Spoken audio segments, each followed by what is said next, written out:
금값 요즘 정말 뜨겁죠? 그래서 오늘 2024년 2월 26일자 데이터를 딱 가지고 와서 한국 금시장의 속살을 한번 제대로 들여다보려고 합니다. 진짜 가격이 얼마인지, 그리고 우리는 어떻게 투자해야 할지, 그 전략까지 전부요. 자, 오늘 우리가 살펴볼 내용인데요. 먼저 지금 금값이 정확히 얼마인지 숫자부터 딱 짚어보고요. 그 다음에 가격이 왜 오르내리는지 그 이유를 알아볼 겁니다. 그리고 차트를 보면서 기술적인 신호도 좀 읽어보고 이걸 바탕으로 그래서 사야 할지 팔아야 할지 아니면 가만히 있어야 할지 전략을 세워봐야겠죠. 마지막으로 한국 시장에만 있는 독특한 심리, 그리고 실물금과 디지털금 어떤 게 나한테 맞는지까지 쭉 훑어보겠습니다. 여러분, 먼저 제 유튜브 채널 구독 버튼 눌러주시면 더 좋은 영상 만들 힘이 될 거예요. 정말 감사합니다. 네, 그럼 바로 시작해볼까요? 제일 중요한 것부터 지금 금값이 대체 얼마인지 그 숫자부터 한번 까보겠습니다. 자, 23만 7,307원. 이게 2월 26일 기준으로 계산한 24K 순금 1g 가격입니다. 근데요, 여기서 중요한 건 이게 이론 가격이라는 거예요. 말 그대로 계산상 그렇다는 거죠. 왜 제가 이걸 이렇게 강조하냐면 여러분이 실제로 금은방 가서 금 1g 주세요 했을 때 이 가격을 볼 일은 거의 없기 때문입니다. 자, 이 표를 한번 보세요.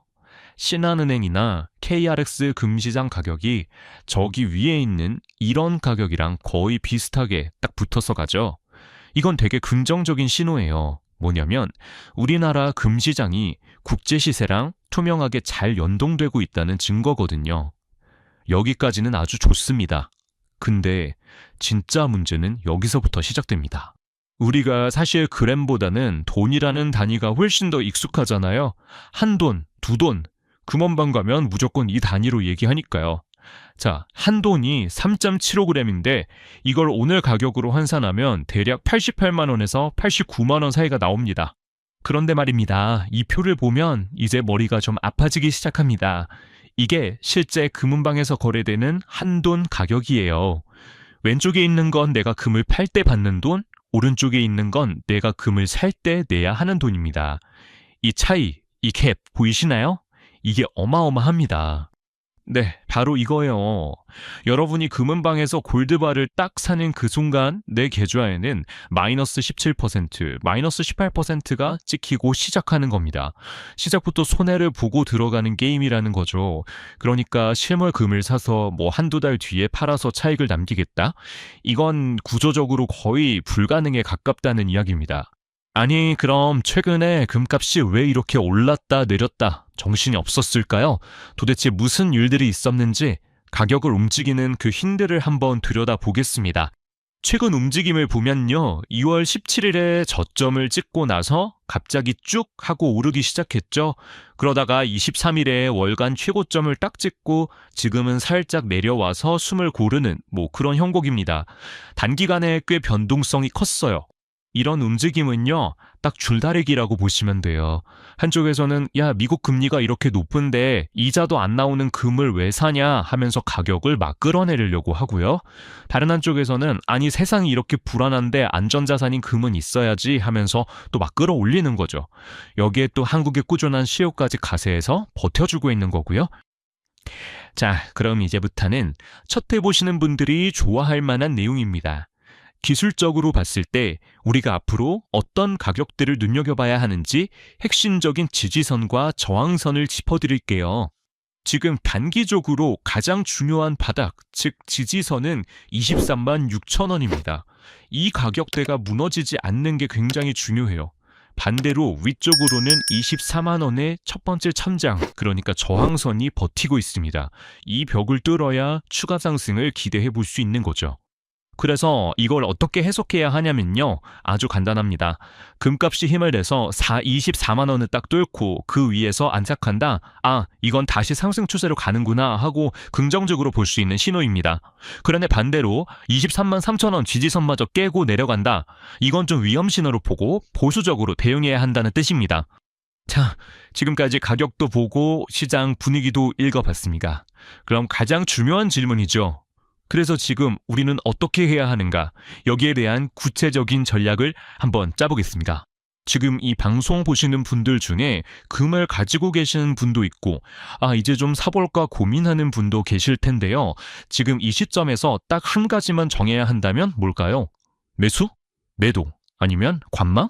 결론부터 말씀드릴게요. 지금은 보유입니다. 굳이 서둘러서 팔 이유는 없어 보이고요. 만약에 신규로 진입하고 싶으시다면 지금 가격에 전부 다 사기보다는 좀 나눠서 분할로 매수하는 전략이 유효해 보입니다. 물론 이건 좀 더 장기적인 관점이고요. 만약 KRX나 ETF로 단기 트레이딩을 하시는 분이라면 이 표를 참고하시면 좋겠습니다. 아까 말씀드린 지지 저항선을 기준으로 1차 매수 가격대, 2차 매수 가격대, 그리고 목표 수익과 손절 라인까지 구체적으로 잡아봤습니다. 자, 지금까지는 차가운 숫자에 대한 이야기였다면 이제부터는 한국 금시장을 움직이는 아주 뜨거운 동력, 바로 사람의 마음에 대한 이야기를 좀 해볼까 합니다. 지금 시장 참여자들 마음속을 들여다보면 크게 세 그룹으로 나눌 수 있어요. 첫 번째는 이미 금을 가진 사람들. 이거 언제 팔아야 수익이 극대화될까 고민하고 있겠죠. 두 번째는 이제 막 사려는 사람들. 지금 들어가기엔 너무 오른 것 같은데 더 오르면 어떡하지? 하면서 불안해하고 있고요. 마지막으로 이 오르내림 자체를 즐기는 단타 투자자들이 있습니다. 한국 시장이 재밌는 게요. 이런 심리적인 요인들, 그러니까 부동산이나 주식시장이 불안할 때 찾는 안전자산이라는 인식, 또 자식들한테 물려주거나 선물하는 그런 문화적인 전통이 있잖아요. 이게 아주 단단한 수요층을 형성하고 있어요. 그래서 국제금값이 좀 떨어져도 한국에서는 가격이 크게 안 빠지고 버텨주는 힘이 되는 거죠. 자, 그럼 이제 마지막 주제입니다. 가장 현실적인 고민이죠. 알겠다, 금 사는 건 좋은데 그럼 골드바로 사야 하나요? 아니면 그냥 계좌에서 숫자로 사야 하나요? 이 문제에 대해 명확하게 정리해 드리겠습니다. 핵심은 투자 목적입니다. 아주 간단해요. 만약 내가 금 가격이 오르내리는 걸로 단기적인 수익을 내고 싶다. 그러면 무조건 KRX나 ETF 같은 디지털 금으로 하셔야 합니다. 수수료가 싸니까요. 하지만 그게 아니라 정말 세상이 어떻게 될지 모르는 불안감 때문에 내 자산을 지키는 최후의 보루로 금을 생각한다. 그러면 실물금을 사서 금고에 넣어두는 거죠. 다만 아까 보셨던 그 마이너스 18%의 갭을 메우려면 최소 3년 이상 아주 길게 묻어둘 생각을 하셔야 합니다. 오늘 이야기의 핵심을 한 문장으로 요약하면 이겁니다. 한국 금값이 국제 시세보다 비싼 게 아니에요. 그 차이는 거의 없습니다. 진짜 가격 차이는 우리가 모니터에서 보는 이론적인 숫자와 여러분이 실제로 손에 쥐는 금덩어리, 그 사이에 존재한다는 겁니다. 그래서 마지막으로 여러분께 질문을 하나 던지면서 마무리할까 합니다. 여러분은 금의 가격에 투자하고 계신가요? 아니면 금이 주는 안전이라는 약속에 투자하고 계신가요? 매일 변하는 숫자를 사는 것과 변치 않는 가치를 소유하는 것, 여러분의 선택은 무엇입니까? 안녕하세요. 요즘 환율 보시고 깜짝깜짝 놀라시는 분들 많으시죠? 최근 원화 가치가 정말 눈에 띄게 강해지고 있는데요. 오늘은 대체 왜 이런 갑작스러운 환화 강세가 나타나는 건지, 그리고 앞으로는 어떻게 될지 그 속사정을 한번 제대로 파헤쳐 보겠습니다. 맞아요. 원화가 요즘 정말 크게 움직이고 있어요. 근데 왜 하필 지금일까요? 그리고 더 중요한 건 이런 변화가 우리 돈, 그러니까 여러분의 자산에 과연 어떤 의미가 있는 걸까요? 자, 지금부터 이 질문에 대한 답을 같이 한번 찾아보시죠.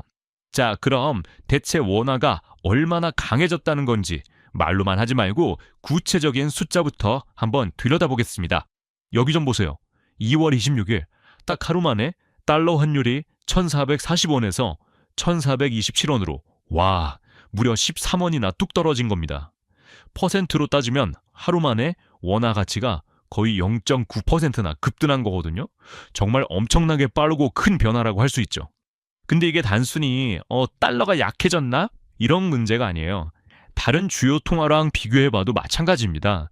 유로화에 대해서도 환율이 1,700원대에서 1,680원대로 내려왔고요. 일본 엔화에 대해서는 거의 6개월 만에 원화가 가장 힘이 센 상태예요.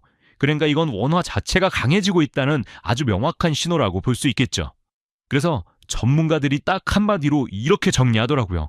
원화가 달러를 상대로 제대로 힘을 보여준 날이라고요. 이 말 한마디에 그날 시장 분위기가 다 담겨 있는 거죠. 아니 대체 왜 이러는 걸까요? 갑자기 원화가 왜 이렇게 힘이 세진 걸까요? 자, 지금부터 이 숫자 뒤에 숨어있는 진짜 이유, 그러니까 원화를 움직이는 세 가지 거대한 힘을 하나씩 파헤쳐 보겠습니다. 원화의 방향을 결정하는 건 바로 이 세 가지 요인들의 줄다리기라고 보시면 돼요. 첫째는 미국 연준의 태도, 둘째는 우리 한국은행의 전략, 그리고 마지막은 전 세계 투자자들의 마음, 즉 투자 심리죠. 이 세 가지가 어떻게 작용해서 원화를 이렇게 밀어 올리고 있는지 한번 들여다보죠. 자, 먼저 금리부터 볼까요? 지금 당장 금리만 보면 미국이 한국보다 높아요. 이건 사실이죠. 하지만 시장은 지금을 보는 게 아니라 앞으로를 보고 있거든요. 미국이 곧 금리를 내릴 거다라는 기대감이 시장에 쫙 깔려 있으니까 돈이 슬슬 원화 쪽으로 움직이기 시작하는 거예요. 이걸 이해하려면 금리 스프레드라는 개념을 알아야 하는데요. 말이 좀 어렵죠? 쉽게 말해 두 나라의 금리 차이예요. 보통 이 금리 차이는 자석처럼 금리가 더 높은 쪽으로 글로벌 자금을 쫙 끌어당기거든요. 그런데 재밌는 건 이 자석의 힘이 미래에 대한 기대감에 따라서 약해지기도 하고 심지어 방향이 바뀌기도 한다는 거죠. 자, 그런데 한국은 상황이 좀 다릅니다. 한국은행은 성장도 신경 써야 하고 가계부채 문제도 있어서 적어도 6개월은 지금 2.5% 금리 그대로 갑니다 하고 딱 선을 그었어요. 미국은 금리를 내릴 것 같은데 한국은 버티고 있으니 상대적으로 원화가 더 안정적으로 보이는 거죠. 바로 이 안정감이 원화 가치를 단단하게 받쳐주고 있는 겁니다. 그리고 마지막 세 번째 퍼즐 조각, 이게 진짜 와일드 카드인데요. 바로 글로벌 투자 심리입니다. 예를 들어 미중 관계가 안 좋아지거나 중동에서 무슨 일이 터지면 사람들은 무서우니까 다들 안전한 달러로 도망가요. 그런데 반대로 와, 한국 반도체 수출 대박이다, 코스피가 오른다, 이런 좋은 소식이 들리면 돈이 다시 한국으로 몰려오죠. 지금은 다행히도 이 긍정적인 분위기가 살짝 더 힘을 받고 있는 상황인 거고요. 자, 그럼 이런 복잡한 이야기는 알겠는데 그래서 이게 우리랑 무슨 상관이냐? 그렇죠. 이렇게 원화가 강해지면 도대체 누가 이득을 보고 누가 손해를 보는지 우리 생활에 미치는 영향을 한번 따져보겠습니다.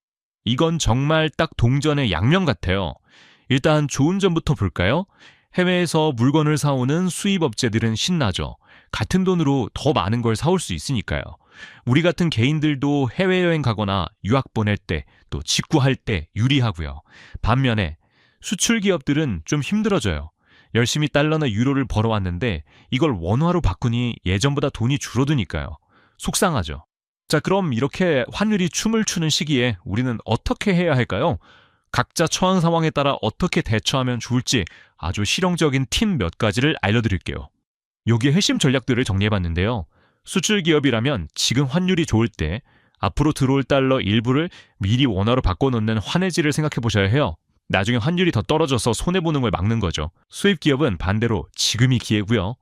그리고 우리 같은 개인들은 만약에 해외여행이나 유학처럼 목돈 쏠 일이 정해져 있다면 지금부터 조금씩 나눠서 환전하는 게 제일 안전하고 현명한 방법입니다. 네, 그래서 결론이 뭔데? 라는 질문이 나오겠죠. 그래서 도대체 언제가 환전하기 제일 좋은 타이밍이냐? 이게 제일 궁금하실 거예요. 전문가들은 이구동성으로 이렇게만 합니다. 바닥을 잡으려고 하지 마세요. 환율이 언제 가장 쌀지 그 최저점을 맞추는 건 신의 영역이라는 거죠. 대신에 쓸 돈이 정해져 있다면 한 번에 바꾸지 말고 여러 번에 걸쳐서 야금야금 바꾸는 거예요. 이렇게 하면 평균 환전 가격이 낮아져서 결국 리스크를 가장 효과적으로 줄일 수 있습니다. 자, 이제 마지막으로 앞으로는 어떻게 될지 한번 예측해보죠. 지금 원화의 모습은 정말 아슬아슬하게 외주를 타는 고개사 같아요. 과연 이 줄타기가 성공적으로 끝날까요?